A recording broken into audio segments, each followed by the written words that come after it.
ጤና ይስጥልን ተመልካቾች ከትግራይ ቴሌቪዥን የሚተላለፍ የአማርኛ ቋንቋ ዜናችን አሁን ጀምሯል። ከዜናዎቹ ጋር በእምነት ሰለሞን ነኝ።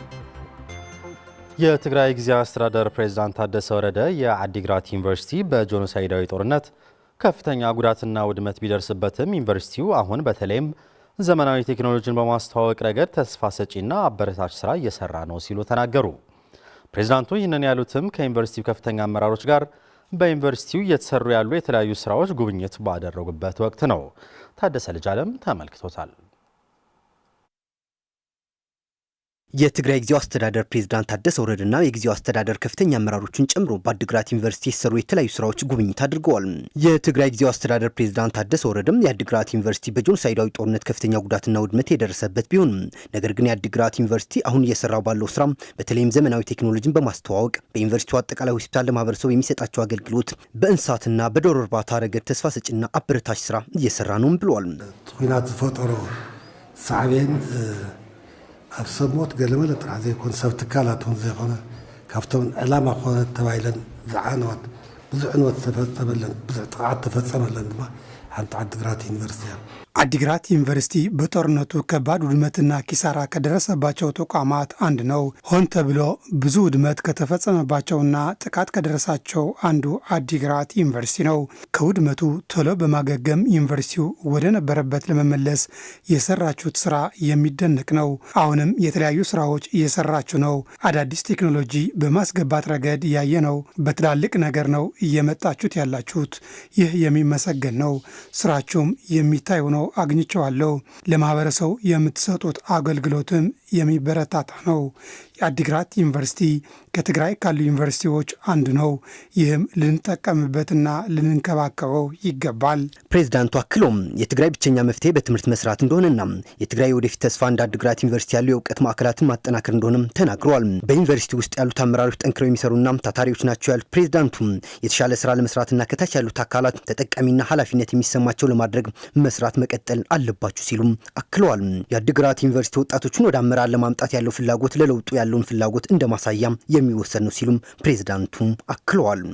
ብጣዕሚ ዝለዓለ ናይ መጨረሻ ዝበሃል ናይ ምምሃር ምስትምሃር ኢንስቲትዩሽን እዩ። ናይ ምርምር ኢንስቲትዩሽን እና ነዚ ትካልቲ ትመርሖ ዘለኹም መናእሰይ ወኩም ምስራኹም ኣነ ንባዕለይ ብጣዕሚ ደስ ካብ ዘለና ሓደ ዩኒቨርሲቲ የምርምር ማዕከልና ትልቅ ተቋም ነው። ዩኒቨርሲቲ የመጨረሻ የመማር ማስተማር ተቋም ነው።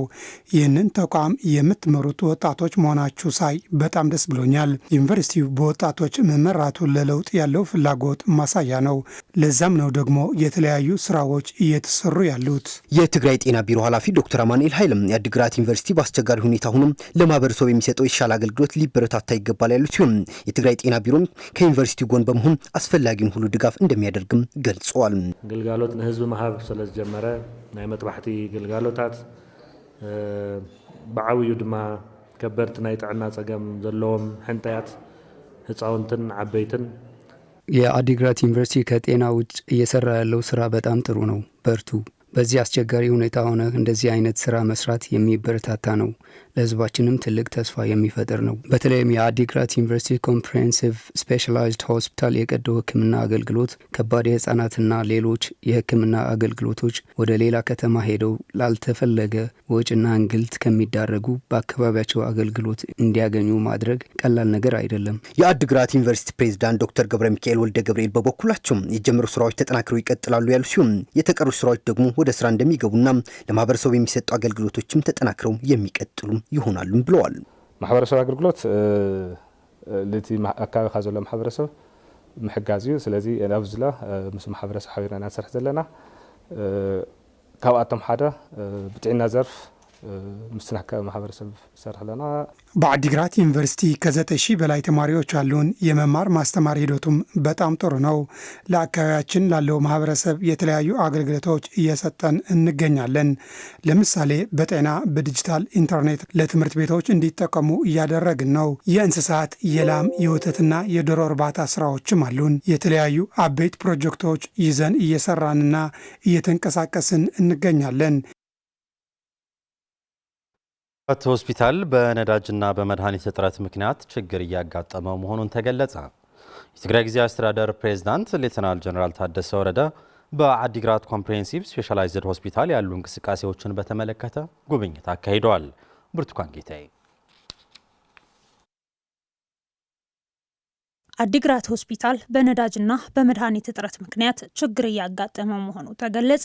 የትግራይ ጊዜያዊ አስተዳደር ፕሬዝዳንት ሌተናል ጀነራል ታደሰ ወረደ በአዲግራት ኮምፕሬሄንሲቭ ስፔሻላይዝድ ሆስፒታል ያሉ እንቅስቃሴዎችን በተመለከተ ጉብኝት አካሂደዋል። የአዲግራት ዩኒቨርሲቲ የጤና ሳይንስ ኮሌጅ ዲን ዶክተር የማነ ገብረ ማርያም ሆስፒታሉ ከ2017 ዓ.ም ጀምሮ ከዩኒቨርሲቲው ጋር በመቀላቀሉ የተሻለ አገልግሎት እንዲሰጥ እንዳስቻለውና በሰው ኃይልም ሆነ በአገልግሎት አቅሙን ለማስፋፋት እየሰራ መሆኑንም ገልጸዋል። ሆስፒታሉ በነዳጅና በመድኃኒት እጥረት ምክንያት ችግር እያጋጠመው መሆኑንና በዚህም ተገልጋዮች ለእንግልት እየተጋለጡ መሆናቸውንም አስረድተዋል። ፕሬዝዳንት ታደሰ ወረደ በበኩላቸው እነዚህ ችግሮች በሂደት እንደሚፈቱ ገልጸው ሆስፒታሉ ያሉትን እድሎች በመጠቀም ለተገልጋዮች አስፈላጊ አገልግሎት ለመስጠት የሚያስችሉ ስራዎች ለማመቻቸት እንደሚሰሩ ገልጸዋል። በአሁኑ ወቅት የፌዴራል መንግስት የበጀት፣ የነዳጅ፣ የመድኃኒትና ሌሎች አገልግሎቶችን በመዝጋቱ የትግራይ ህዝብ ለከፋ ችግር እየተጋለጠ እንደሚገኝና በርካታ ችግሮችን ተቋቁሞ ለሰላም ከፍተኛ ዋጋ እየከፈለ እንደሚገኝ በተደጋጋሚ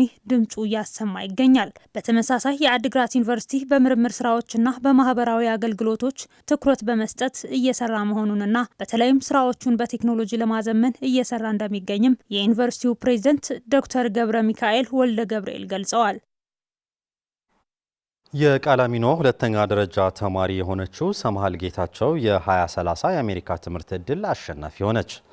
ሰምሃል የ12ኛ ክፍል አገር አቀፍ ብሔራዊ ፈተና ወስዳ 574 ነጥብ ያስመዘገበች ጀግና የትግራይ ተማሪዎች ፈርጥ ለመሆን በቅታለች። ሙሉ ብርሃን ዳርጌ ተከታዩን አዘጋጅታ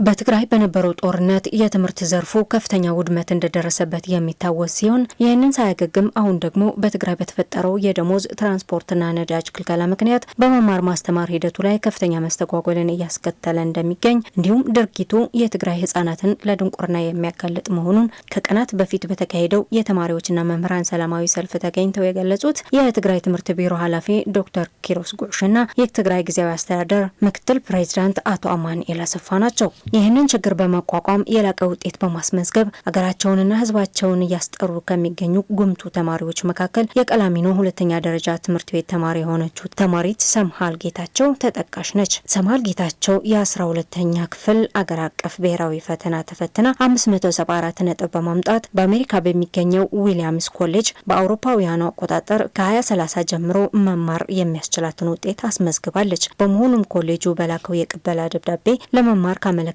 17000 ተማሪዎች መካከል 1250 ብቻ መሆናቸውንና ከነዚህም ሰምሃል አንዷ እድለኛ መሆኗን በደብዳቤው ይፋ አድርጓል። የቀላሚኖ ሁለተኛ ደረጃ ትምህርት ቤት በበኩሉ የእንኳን ደስ ያለሽ መልእክት ያስተላለፈ ሲሆን ይህንን ያስመዘገበችው የድል ውጤት ሰምሃል ያሳየችውን ጠንካራ ጥረትና ብርታት ጥንካሬን የሚያሳይ መሆኑንና ለማህበረሰቡን ኩራትና ከፍተኛ መነቃቃትን የሚፈጥር መሆኑን በፌስቡክ ገጹ ይፋ አድርጓል። በተመሳሳይ ተማሪ ዳዊት ገብረ ሊባኖስ አሜሪካ በሚገኘው ካርሊተን ኮሌጅ፣ ተማሪ ነብዩ አሰፋ በአሜሪካ በሚገኘው ብራውን ዩኒቨርሲቲ ለመማር አልፈው ትምህርታቸውን ለመከታተል ያለፉ የቀላሚኖ ሁለተኛ ደረጃ ተማሪዎች ናቸው።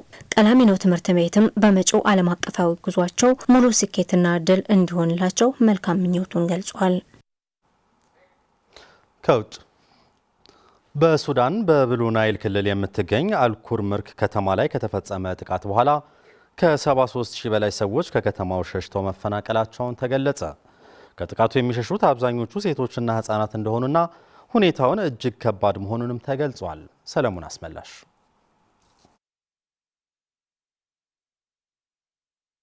ከኢትዮጵያ ድንበር በቅርብ ርቀት በምትገኘው በሱዳኗ ከተማ ኩምሩክ ጥቃት በኋላ በብሉ ናይል የተፈናቀሉ ሰዎች ቁጥር 73000 መድረሱ ተገለጸም። አክቲቪስቶቹ እንደገለጹት በሱዳን በብሉ ናይል ክልል የምትገኘው አልኩምሩክ ከተማ ላይ ከተፈጸመ ጥቃት በኋላ በሺዎች የሚቆጠሩ ሰዎች ከከተማዋ ሸሽተዋል። ፈጥኖ ደራሽ ኃይሎች አርኤስኤፍ እና በአብደል አዚዝ አልሂሉ የሚመራው የሱዳን ህዝብ ነጻነት ንቅናቄ መጋቢት 24 ቀን የድንበር ከተማዋ መቆጣጠራቸው ተከትሎ በሺዎች የሚቆጠሩ የሚቆጠሩ ነዋሪዎች ከተማዋ ለቀው መውጣታቸው ተገልጸዋል። በብሉ ናይል ሰብአዊ እርዳታ አስቸኳይ ክፍል እንደገለጸው የዩናይትድ ኔሽን የሰብአዊ ጉዳዮች አስተባባሪ ቢሮ ኦቻ መረጃ መሰረት ከ73 ሺህ በላይ የተፈናቀሉ ሰዎች ወደ ኤድ ዳማንዚና አካባቢ መፈናቀላቸው ነው እየተዘገበው። ከጥቃቱ የሚሸሹት አብዛኛዎቹ ሴቶችና ህጻናት እንደሆነና ሁኔታው እጅግ ከባድ መሆኑንም ተገልጸዋል። የተፈናቀሉ ቤተሰቦች በከባድ ሁኔታ ውስጥ እየኖሩ መሆናቸውና የምግብና የንጹህ ውሃ እጥረት፣ በጊዜያዊ መጠለያዎች ያለው መጨናነቅና በቂ መኖሪያ አለመኖር ህዝቡ ለከፍተኛ ችግር መጋለጡንም ኦቻ ገልጸዋል። አሁን ያለው ሁኔታ ከአካባቢ የምላሽ ቡድኖች አቅም በላይ እንደሆነና ከሁሉም የሰብአዊ እርዳታ አጋሮች አስቸኳይና የተቀናጀ ድጋፍ እንዲደርስም ጥሪ ቀርበዋል።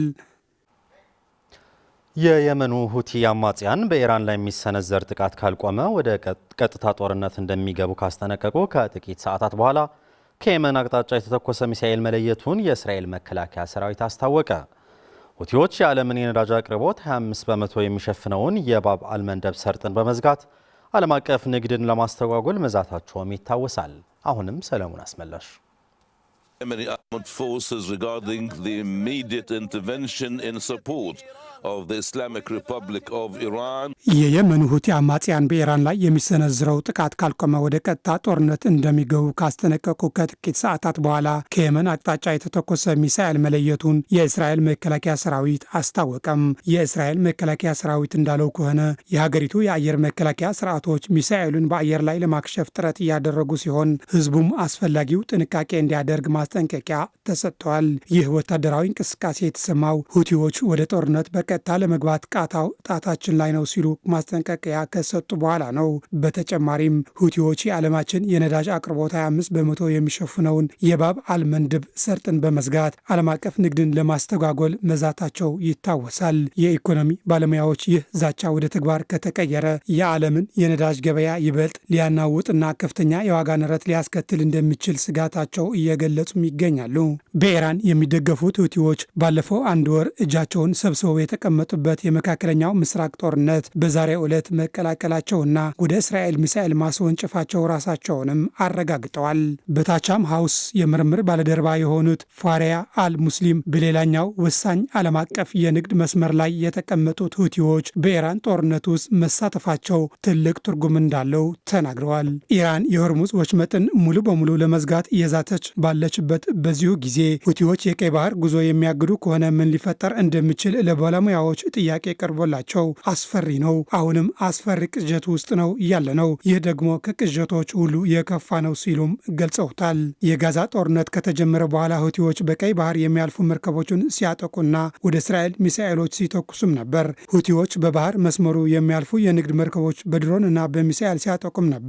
ጀልባዎቹና ሄሊኮፕተሮች በመጠቀምም በቀይ ባህር መጓዝ አስቸጋሪ አድርገውት እንደነበር የሚታወስ ነው። ዘገባው የቢቢሲ ነው። ተመልካቾች ለሰዓቱ ያዝናቸው ዜናዎች በዚህ አብቅተዋል። ስለተከታተላችሁ እናመሰግናለን። ሰላም